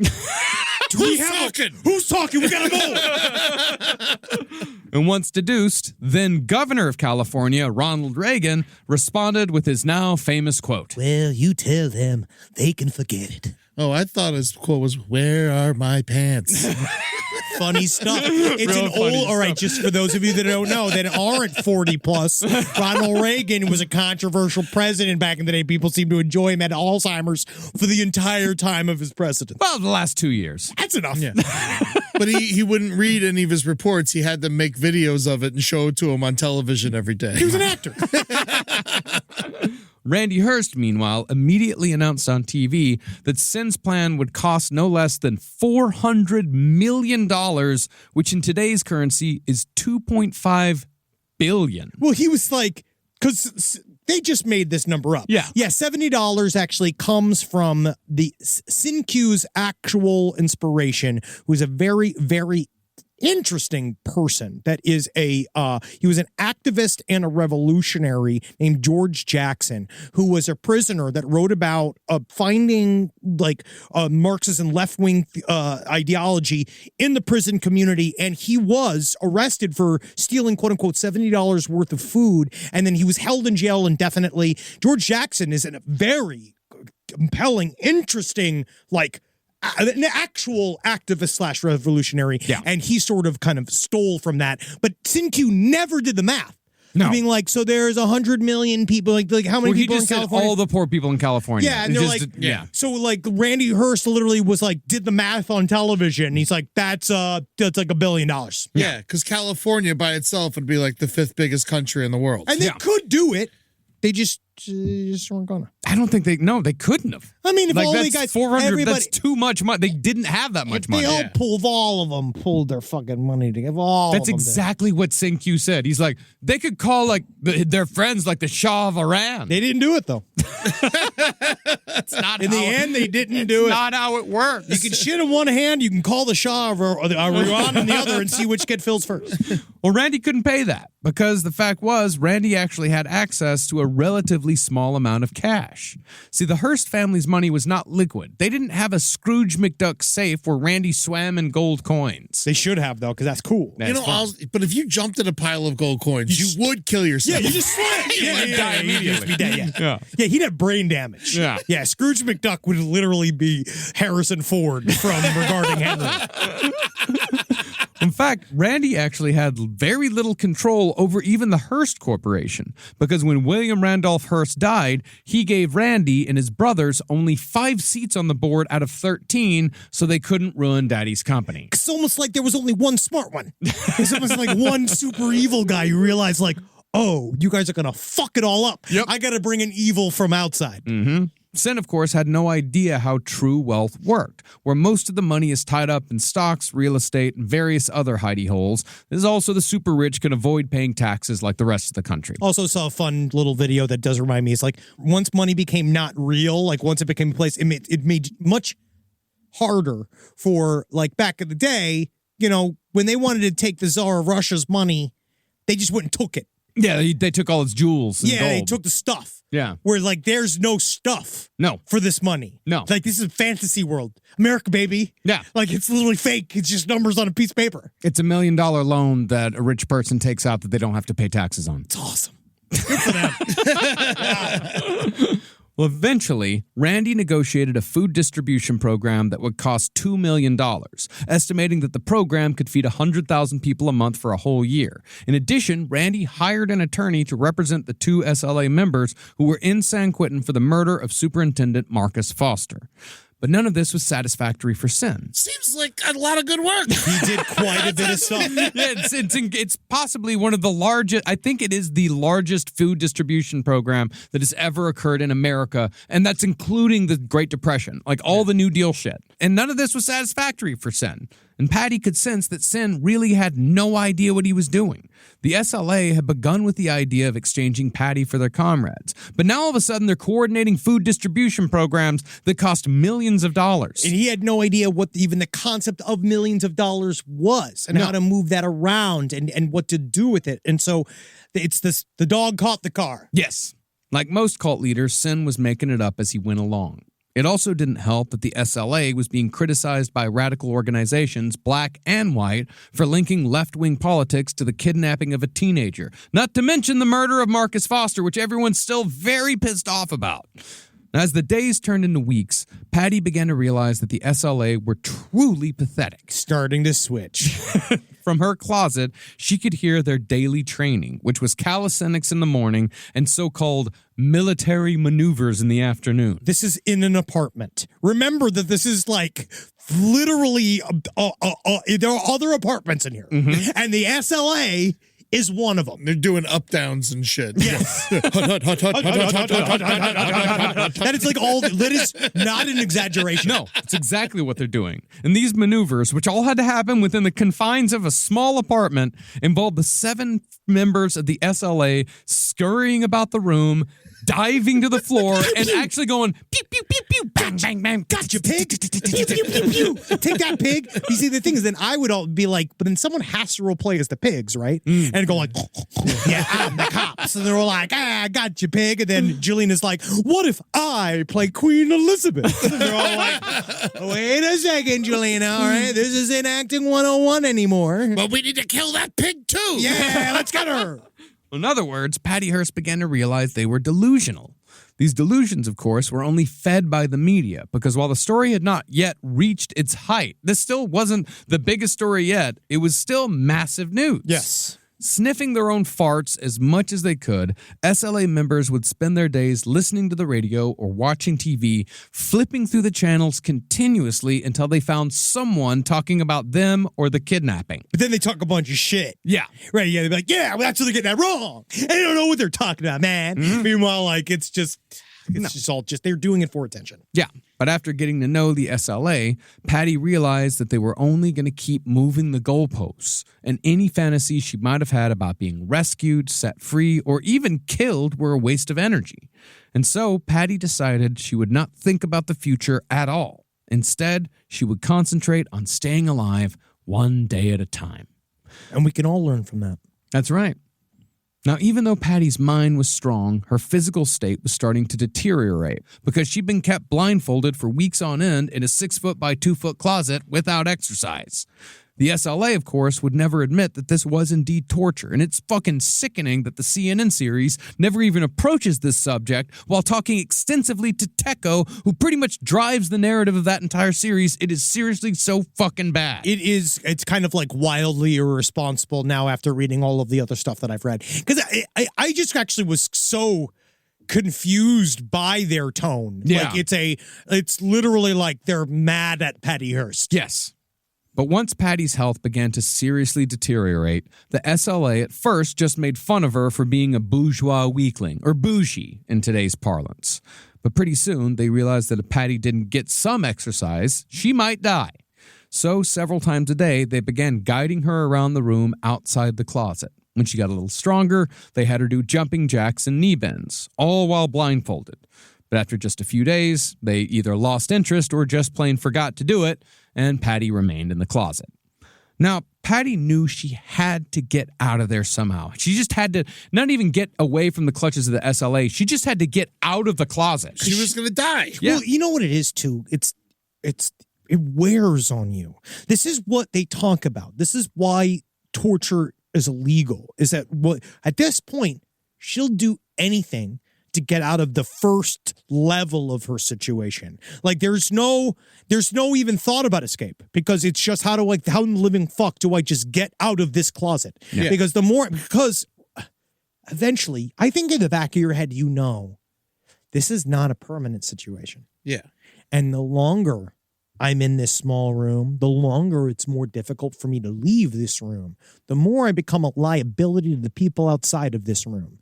The more and more they got to shuffle me around and no one's responding or the things are not working out. Like the more and more my position becomes more fragile in this place. And once you thought of like as just something in the closet, you're not thought of as a human anymore. Exactly. And they already started off not thinking of her as human. Yes. Yeah. And so, but the thing was that the SLA was just as paranoid as you'd expect. So getting out of the closet was going to be difficult. They spoke in whispers because Sin was convinced the FBI had super listening devices. And when the SLA had meetings, they always turned the TV around because they believed the FBI could spy into their house through the TV screen. I know Milton Berle's looking. I know he is. I mean, nowadays, both of these things are very possible. Oh, yeah. Oh, yeah, they're hearing it. Oh, yeah. No. The government can listen to you through your TV controller. Very, very easy. Yeah. They can see you from space. Just ask Jeffrey Toobin. Wow. But he did it himself. He did it to his own self. But back then, of course, this was moronic when TVs were made of gigantic tubes and glass and wood. But to further demonstrate the paranoia, the SLA started getting worried a few weeks in that their neighbors were going to catch on that they were a dangerous group of revolutionaries. Guys, we got to do something. We got to do like a bake sale. We got to do like a garage sale or something. We got to put on a play. Yes. That's the best sing cue. With us all together, I think we have just the perfect amount to do. Merrily we roll along.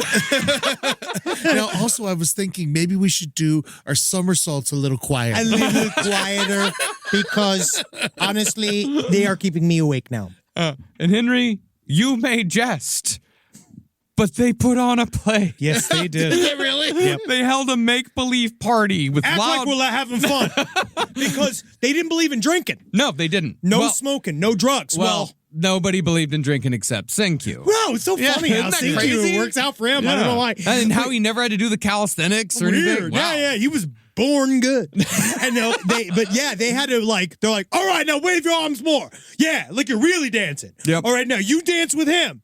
Cool, now make it funky now. Make it funky now. Make it funky now. Take it back.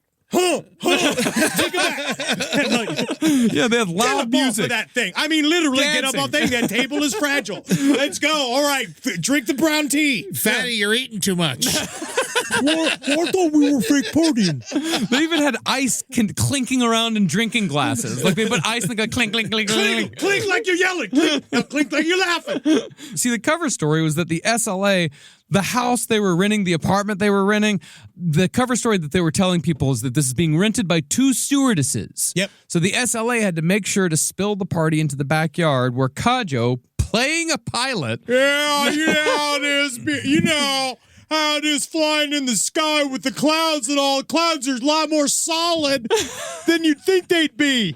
he discussed all of his various travel exploits in a loud voice while everyone else responded with their own tales of world travel. Oh, hair certainly confusing.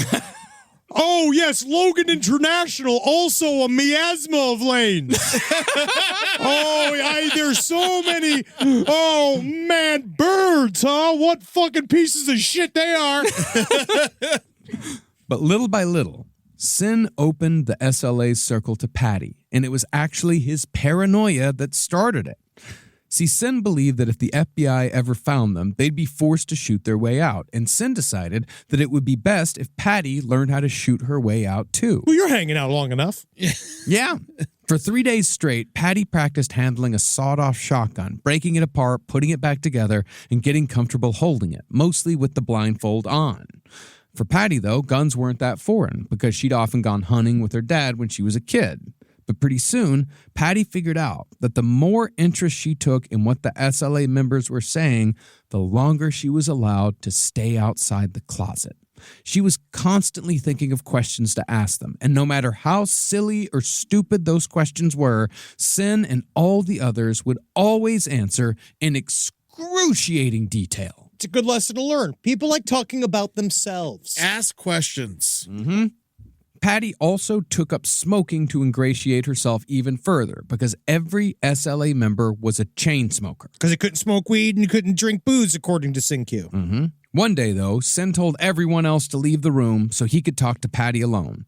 He told her that he'd have to ask the Symbionese Liberation Army War Council first, but he was thinking of letting her join. Just also remember throughout this whole thing, SynQ is telling her that there's millions of units, that there's a whole army, that we were on the verge of some massive flip, like we were going to do all of this shit. And so she's listening and talk about this. It sounds completely outlandish, but she doesn't know. No. Yeah. You know, like she has no idea whether or not there actually is a sea of terrorists or not, but it sounds really legit at the very time. And then, but I think there's a little bit of like you guys let me in real fast. Yeah.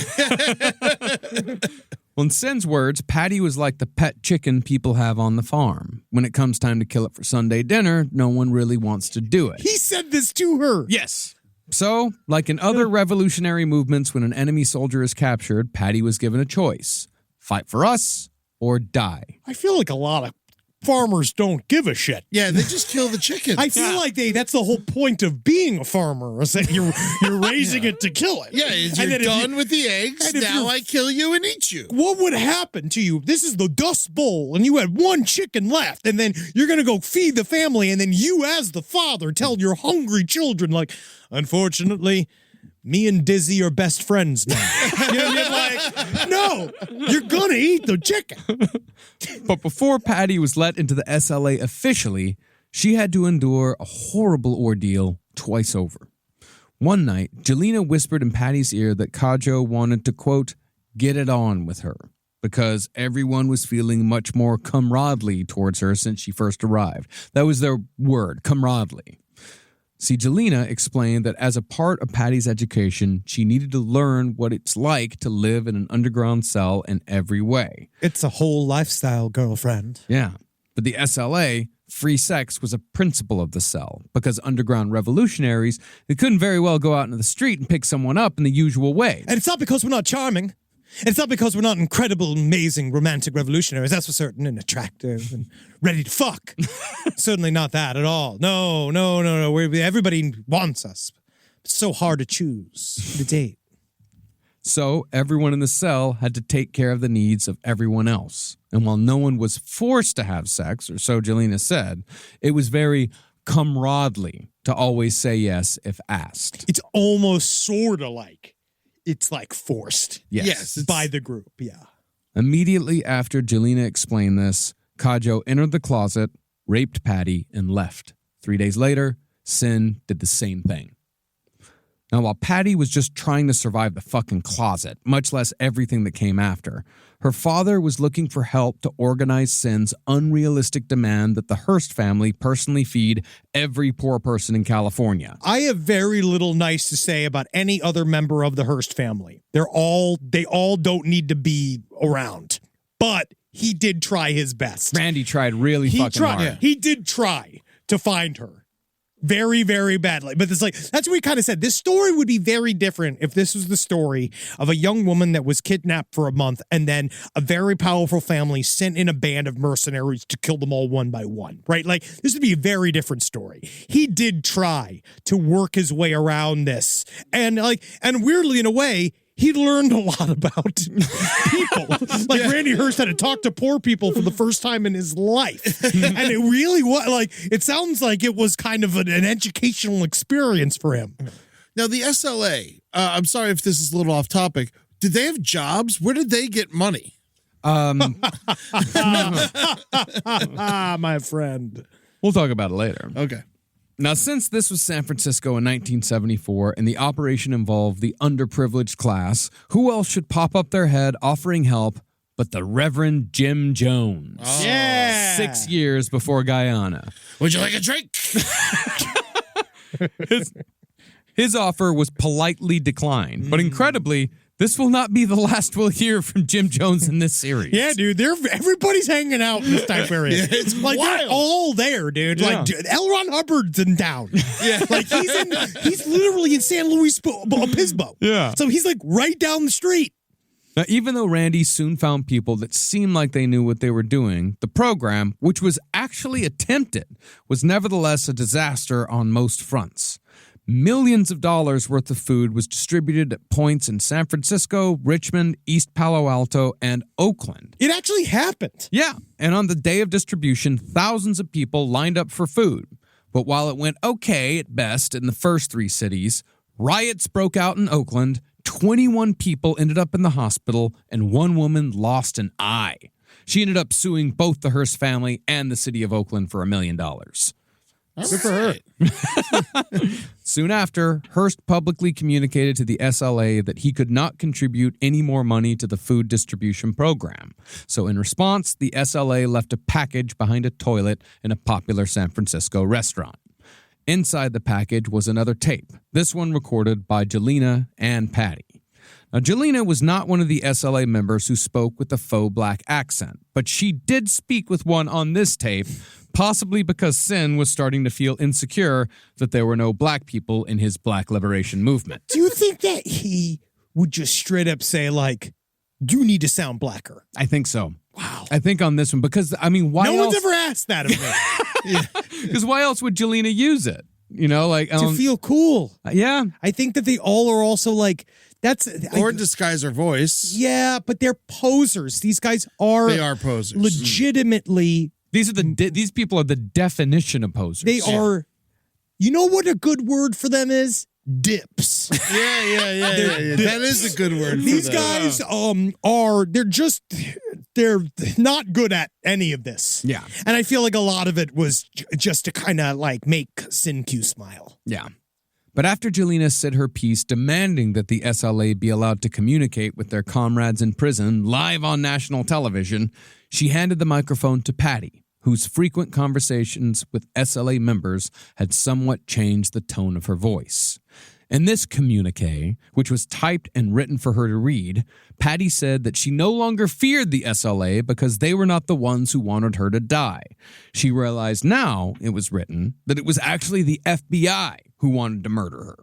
She also said that she'd been issued a 12-gauge shotgun to protect herself, which did not sound good.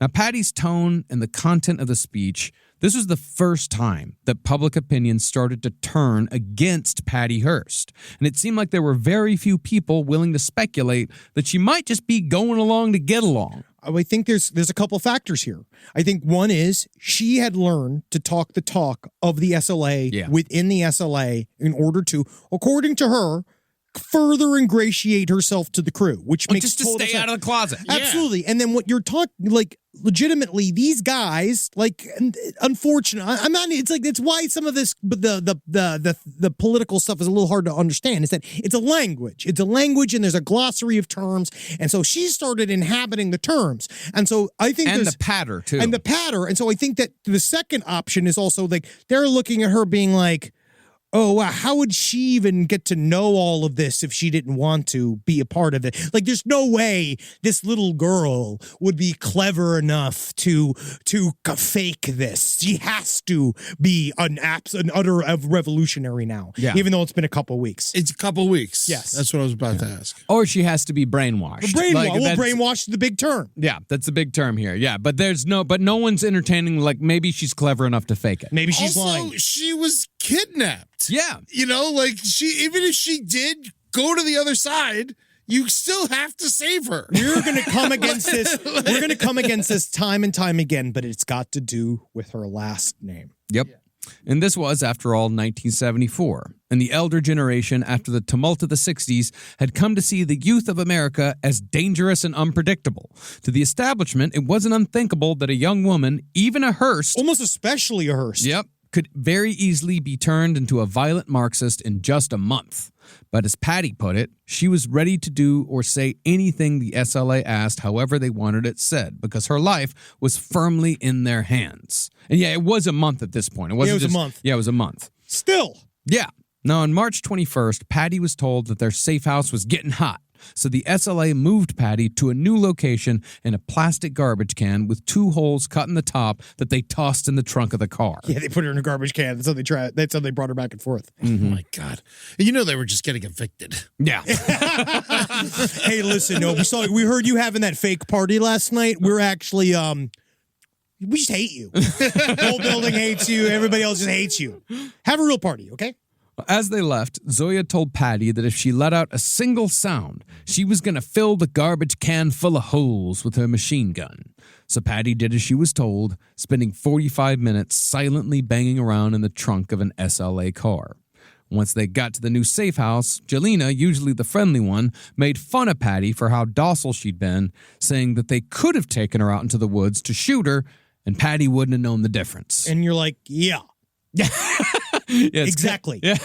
It's kind of an issue here. Well, because it's funny, because like someone like her, this shows the sort of like double layer of I am a revolutionary and I'm an actual child that just barely got out of college. And this is a fun adventure for me. Like, I believe that people like about Jelena. like Jelena? Yeah, Jelena looks at this as like, she wouldn't believe. She think that we would take her out to a field and shoot her in the head. Meanwhile, like, you have a submachine gun. Yeah. And you put her in a garbage bag, and you've been telling her you were going to shoot her in the head. She's also been raped twice, and now we're all going to act like, Patty, you're crazy.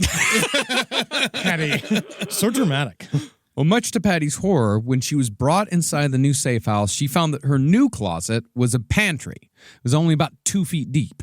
The door, however, didn't close, which meant Patty could see what was happening outside at night.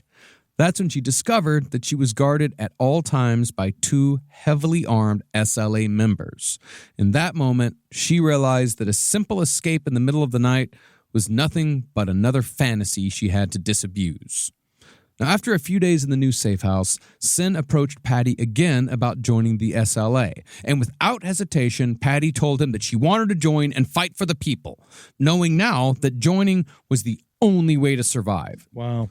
But in order for her to join, all of the SLA had to unanimously agree. So they have the sit downs like they do in Drag Race All Stars. they do that. That's They exactly, literally that is go from exactly place- what it was. Yes. Now tell me, why do you think you deserve to be the new SLA All-Star? I just feel that I messed up one time. I just feel that this competition's about consistency Yes. and If we're going by the rules- according to the rules, Jelena's been in the bottom twice now. So I just feel like it would be fair to send Jelena.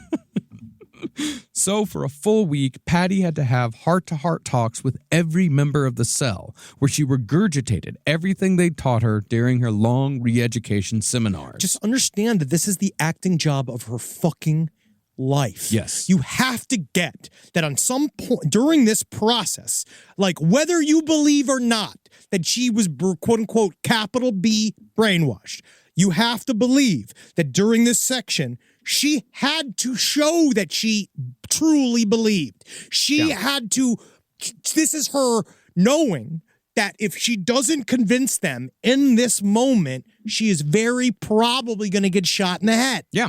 Because they did at one point say, you could maybe go home or you could stay and fight with us. That And was not an option. no, going home means dying. Anybody that says, and I've seen several sources that try to say, they tried to let her go home in the beginning. They did not. That is absolute, utter horseshit. Yes. They've already killed people. There is no reason why she shouldn't think that she's not going to get killed by them. Yes. While most members loved Patty's enthusiasm, Teko and especially Yolanda weren't convinced.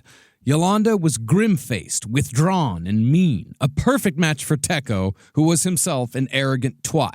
As a result, they both questioned Patty for hours in front of the whole group. Even Sin had a bit of a hard time believing that Patty was truly as gung-ho about the cause as she seemed to be, and at one point, he asked her if she was sure that she hadn't been brainwashed. Have you been brainwashed? But Patty flipped the script and clinched it by asking Sin, "You don't believe the pigs in the press, do you?" That's just, it's brilliant. Genius. It's very smart. And so, one day, Patty was led to a meeting where she sensed a decision had been made. Sin told her that the sisters and brothers had voted for her to join this particular SLA combat team.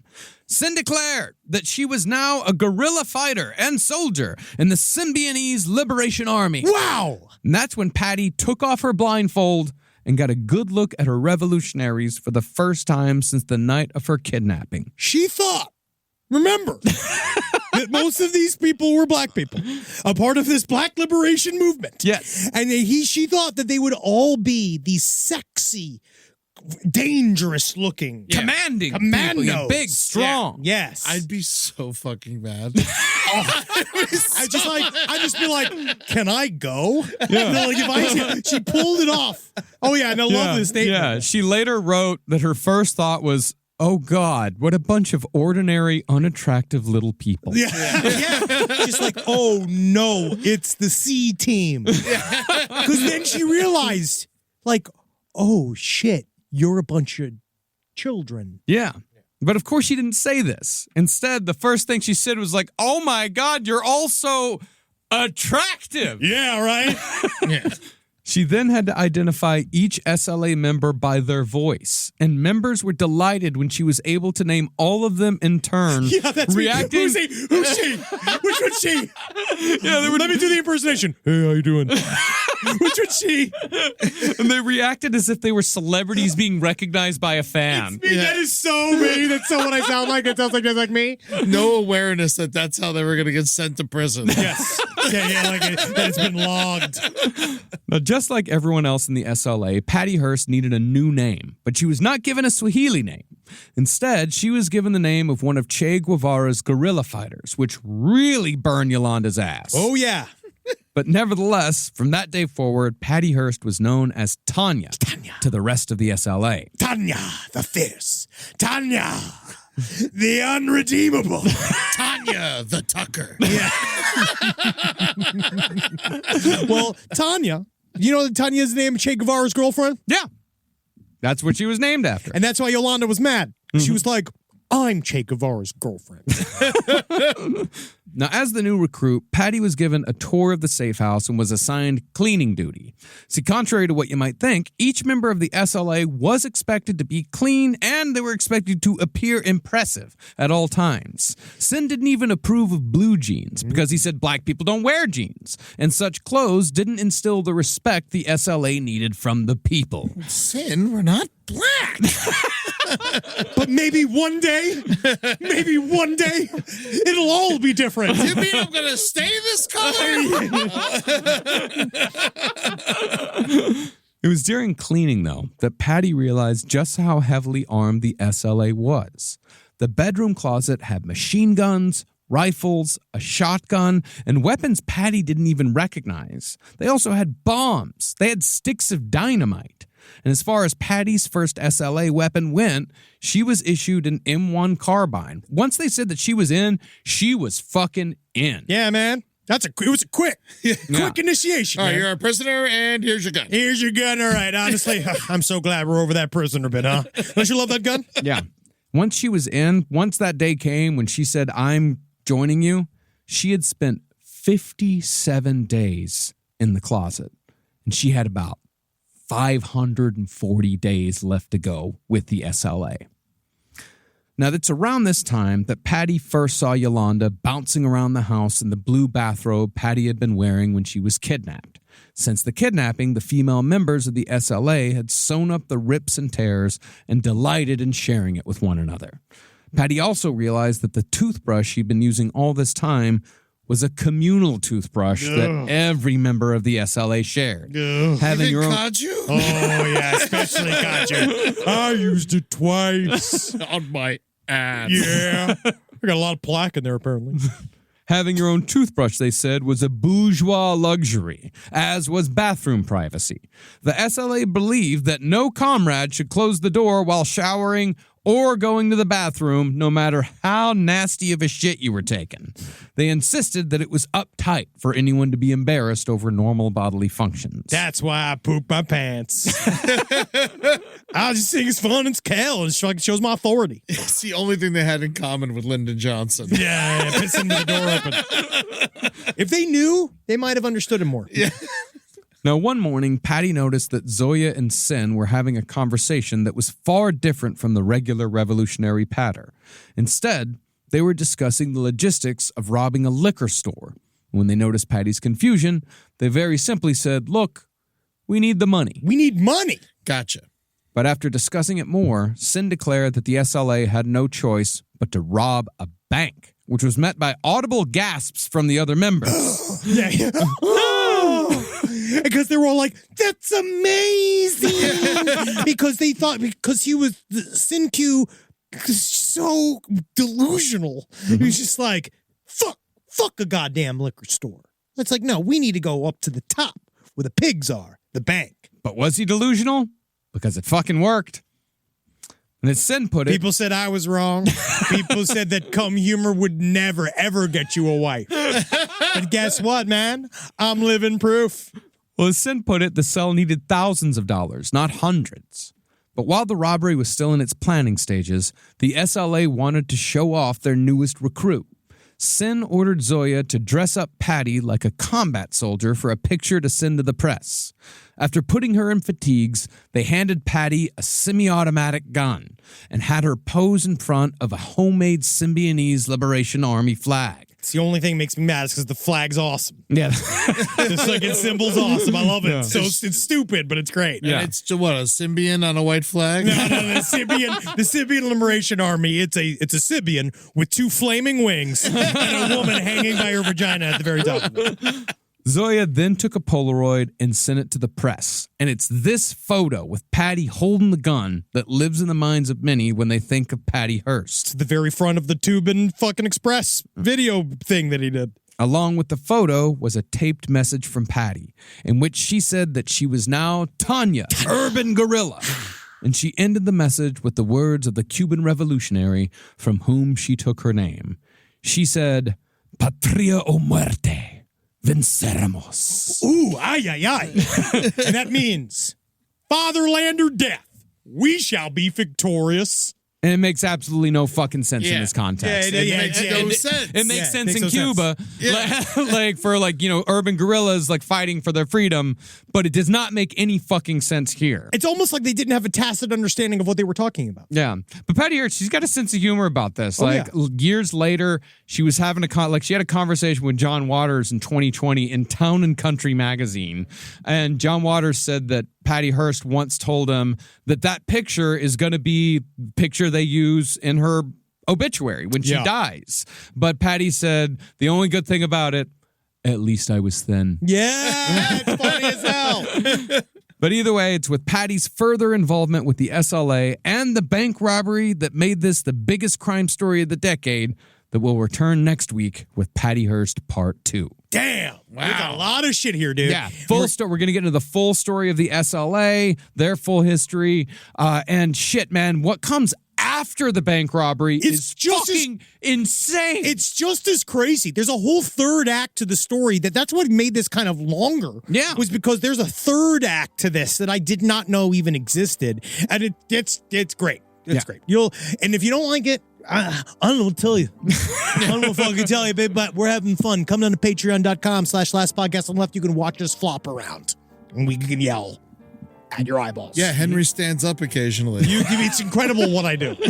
You have no idea what happens here. TikTok at LP on the left. You can go all the stupid socials. And be sure to check us out at LPN TV. That's twitch.tv/LPN TV for all of our streams. And you can check out our YouTube channel for all of the streams after they air. And you can also come see us on tour. Go to lastpodcastontheleft.com and click shows to see all of the live dates that we have coming up. We got Washington, D.C. coming July up 13th. real fucking soon. Yeah. July 13th. We also got shows coming up in Los Angeles and Brooklyn and at the King's Theater. And of course, we're also coming to London and Reykjavik, as well as many dates in Australia. We cannot wait, and we shall see you there.